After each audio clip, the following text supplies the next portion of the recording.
On the evening of February 20th, 2025, a U.S. Air Force F-16 Fighting Falcon from the 421st Fighter Squadron was flying top cover for an American naval task force as it patrolled the Red Sea, just off the coast of Yemen. The mission was routine calm seas, steady comms, a sky painted orange by the fading sun. But within minutes, that calm would be shattered by one of the boldest Houthi attacks, yet an attempt to bring down a U.S. fighter jet with Soviet-made missiles. What followed was not just a test of American technology, but also a demonstration of why even a decades-old F-16 remains one of the most lethal aircraft in the skies. The first missile. At 5:23 p.m. local time, an SA-6 gainful missile battery hidden near the Yemeni port city of Houthi locked onto the F-16. Moments later, a missile streaked into the sky at Mach 2.8. Its range of 23 kilometers meant the pilot had only seconds to react, but the F-16 was ready. On its nose sat the AN/APG-83S-ABR radar, a powerful system capable of spotting threats long before they reach lethal range. At 42 kilometers out,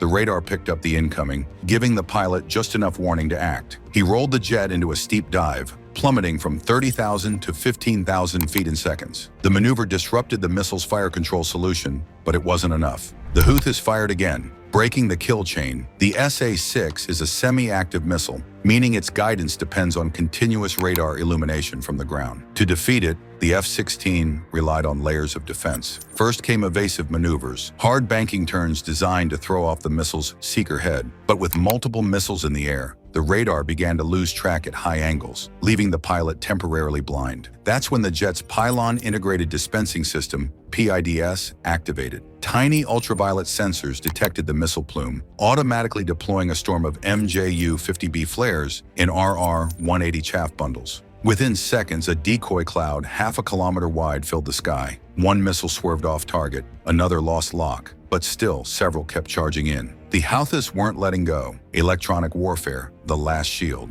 With countermeasures nearly spent, the pilot engaged the aircraft's final defense. The AN/ALQ-184 electronic jamming pod mounted under the fuselage. This system didn't just blind the missile, it attacked its very brain. By flooding the 6 to 8 gigahertz frequency band used by the SA-6's radar, the pod severed the missile's guidance link with its operators on the ground. Accuracy dropped by 70%. In the cockpit, the pilot watched as the once deadly missiles spiraled off into ballistic arcs, harmlessly splashing into the sea below. The Falcon was untouched. The Houthis try again. But the Houthis weren't finished. At 6:07 p.m., less than an hour later, they launched another SA-6. This time, the target wasn't a fighter jet. It was a USMQ-9 Reaper drone flying reconnaissance northeast of Houthi. The drone's Pandora missile warning system caught the launch within seconds, triggering its AN/ALE-47 countermeasure suite. The operator ordered an emergency climb above 15,000 feet while the system dispensed flares and chaff in rapid succession. The Reaper survived, but not without scars. After landing, maintainers discovered its right wing was peppered with shrapnel evidence of just how close the Houthis had come. Washington responds. For U.S. Central Command, this was a line crossed. The Houthis had now directly targeted a manned American fighter aircraft in open daylight. Within hours, the order came down. A response was mandatory.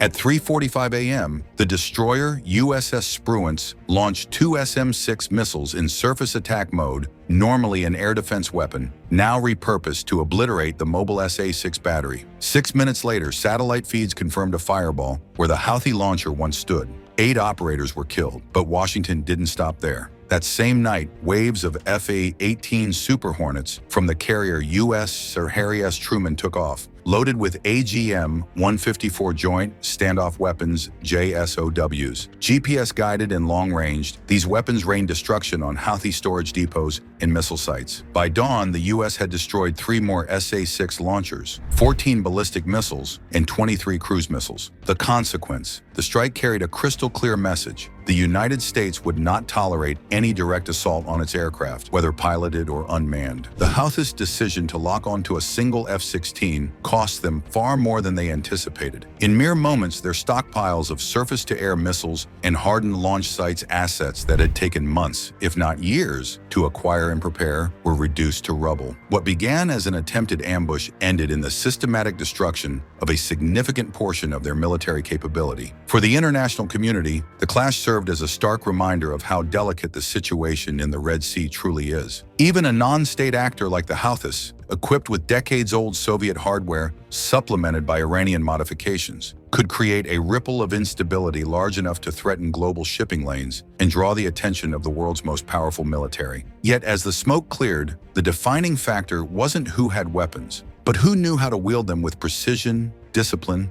and strategy. In the end, the exchange left no room for misinterpretation. The Houthis had fired the first shot, but the U.S. answered in a way that underscored the gap between a militia and a superpower. Once again, the skies over Yemen revealed an unshakable truth. Challenging American air power is not just reckless, it is a mistake with consequences that echo far beyond the battlefield. The failed Houthi attempt to bring down a U.S. fighter may not have succeeded militarily, but it sent shockwaves across the region. It marked a dangerous escalation in the Red Sea, where even a single confrontation can shift the balance of power and trigger wider consequences. The skies above Yemen are no longer just a local battlefield. They have become part of a much larger global chessboard.